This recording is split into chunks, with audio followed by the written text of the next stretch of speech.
Pessoal, essa aula aqui é uma das aulas mais importantes que vamos ter dentro desse módulo. Então, como se emagrece? Como que acontece o processo de emagrecimento? Muitas vezes o processo de emagrecimento ele é visto de forma muito básica, muito simples, como eu já citei anteriormente, falando em outras aulas. É visto como só gastar mais caloria do que se ingere ou fazer alguma dieta restritiva para ter um baixo consumo calórico, tá? E isso não só por leigos, mas como por profissionais da área também, nutricionistas, treinadores, endocrinologistas, tá? E o processo de emagrecimento não é dessa forma, não ocorre assim. As propostas que são abordadas, normalmente são abordadas, por exemplo, gastar mais calorias durante um treino. Eu sempre vejo o pessoal lá postando foto do relógio lá que gastou 500, 600, 800, 900 calorias em um treino. Beleza. Mas como que vai ser as 24 horas após esse treino? Qual foi o estímulo que você deu nesse seu treino? Se você vai se recuperar rapidamente desse estímulo que você deu, não é interessante. Não é interessante esse treino que você fez. Agora, se o teu organismo fica nessas próximas 24 horas gastando, oxidando gordura para se recuperar desse estímulo que você deu, mesmo que ele tenha tido um baixo gasto calórico nessa aula, aí sim, isso sim é interessante. Quem tem mais músculo gasta mais calorias. Pessoal, como eu já falei, para você ganhar 1 kg de massa muscular é difícil, é trabalhoso. Tem que ter alimentação, tem que ter o estímulo correto no treinamento. E 1 kg de massa muscular a mais que você ganha, aumenta só em 13 calorias. Aumenta em 13 calorias o seu gasto calórico diário. É muito pouco. Treinar em jejum. Esse é uma questão muito polêmica. Eu vou estar falando dela aqui no próximo slide. Balanço calórico negativo. Como eu falei, gastar mais calorias do que se ingere. E nessa questão do balanço calórico negativo, muitas pessoas entram em dietas altamente restritivas. Em manipulações, tem muitos modas, dietas da moda, alguns hormônios que estimulam de inibir o apetite. Inibir o apetite e a pessoa faz um consumo calórico lá diário de 500, 700 calorias por dia. 500, 700 calorias por dia para qualquer pessoa é muito pouco. É muito pouco. Essa pessoa não vai estar emagrecendo de uma forma saudável. Se ela não utilizar o hormônio que ela está usando para inibir o apetite ou o remédio que ela esteja usando para inibir o apetite dela, e ela sim fazer essa dieta de 500, 700 calorias, ela vai emagrecer só pela dieta, ela não precisa do remédio. Só que o remédio é necessário para inibir o apetite. Só que vocês acham saudável uma pessoa de, vamos citar um exemplo, uma mulher de 60 quilos, 1,65 m, fazer uma dieta de 500, 700 calorias diária? Isso você encontra em metade de um Big Mac. Ou um Big Mac que você comer, você já passou a quantidade de calorias diárias que você tem que ingerir. Então, pessoal, como eu falei da questão do treino em jejum, esse aqui é um artigo de revisão, tá? Que eles fizeram análise do impacto do jejum sobre a oxidação de lipídios associada ao exercício. Beleza?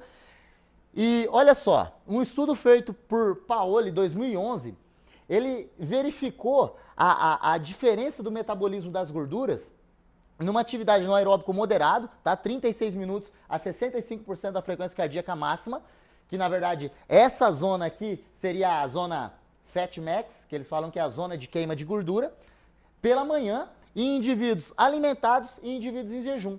Olha só o resultado que ele chegou. 12 horas após o exercício, o grupo que se alimentou, o grupo que não ficou em jejum, que se alimentou antes do exercício, ainda estava com o VO2 máximo elevado. E o quociente respiratório reduziu. Quociente respiratório, pessoal, é a troca entre carbono e oxigênio. Quanto menor for o quociente respiratório, maior é a oxidação de gorduras, é a oxidação dos lipídios. Então, olha lá o que aconteceu, ó. Indicou, o quociente respiratório reduziu significativamente, indicou maior utilização de gordura. Mas quando o exercício foi realizado em jejum, às 24 horas após do exercício, a diferença não era significativa. E o gasto energético, para quem se alimentou, ainda assim, olha aqui, ó, com maior gasto energético de gorduras, né, para quem se alimentou antes do exercício. Assim, os autores concluíram que a atividade em jejum não leva a maior queima de gordura do que o indivíduo em estado alimentado. E, ainda assim, indicaram uma refeição leve é aconselhável antes do exercício. E isso é o que a gente vê que tem que acontecer. Essa questão do aeróbico em jejum, tem vários estudos que mostram a sua ineficiência no processo de emagrecimento. Por exemplo, o jejum também não se mostrou superior após 6 semanas de treinamento intervalado de alta intensidade, o HIIT, em mulheres obesas. Olha só, o que é importante não é que o estado de jejum favoreça a oxidação de gordura, como muitos acreditam, mas sim a intensidade do treinamento. Quando a pessoa está lá fazendo um treino em jejum, a maioria das pessoas vem lá, está fazendo o quê? Caminhando na esteira, em jejum, e por um tempo prolongado. Agora, se você trocar essa questão do jejum por um treinamento intervalado de alta intensidade, pessoal, alta intensidade eu digo relacionado ao nível de cada um, tá? Por exemplo, quando você vai ver um congresso, alguma coisa, fala de treino de força para idoso. Todo mundo acha que o idoso vai levantar 1 tonelada de peso. Não é assim. Pode ser que a força máxima de um idoso no supino seja 5, 6 quilos cada lado. Isso é a força máxima dele. O treino de HIIT na esteira para um obeso pode ser a 6 km por hora, ou num elíptico. A 40 RPM, 35 RPM, que é uma rotação baixa. Pode ser o HIIT dele. É de acordo com o nível de cada pessoa. A questão do jejum. O jejum aumenta a lipólise, mas não necessariamente a oxidação. Lembra lá da lipólise? A lipólise é a quebra da gordura. Deixa o ácido graxo livre na corrente sanguínea. Porém, a oxidação é quando esse ácido graxo é transformado em acetil-CoA e entra para dentro do ciclo de Krebs para ser oxidado. Entra para dentro da mitocôndria, onde vai ter o ciclo de Krebs e ele vai ser oxidado. E olha lá, ó. Em 1972, Hagenfeld e Warren já demonstraram que uma pequena parcela de ácidos graxos livres era captado pelo músculo em exercício. Ou seja, não basta hidrolisar o triglicerídeo, quebrar, acontecer a lipólise. É preciso que ele entre na mitocôndria para ser oxidado, para que sirva de substrato energético na via oxidativa. Do contrário, se não ocorrer a oxidação e ocorrer só a lipólise, o que vai acontecer? Se ocorrer só a lipólise, mas não tiver a oxidação, esses ácidos graxos, eles vão ser reesterificados novamente. E vai voltar a ser tecido adiposo, vai voltar para as células adiposas. Então você está entendendo que não basta oxidar mais. Não basta ter só a lipólise, tem que oxidar mais.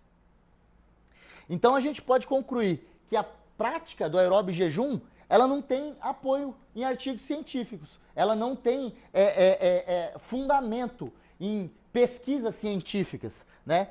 E não é também a melhor opção para um obeso, para o emagrecimento. Pensa comigo, se essa pessoa ela não sabe comer direito, como que ela vai saber ficar sem comer?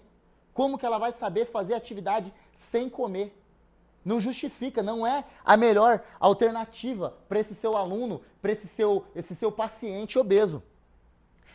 Algumas estratégias de emagrecimento e treino de força, como exercício resistido, como a musculação e exercícios intervalados de alta intensidade, os aeróbicos intervalados de alta intensidade, são as melhores estratégias.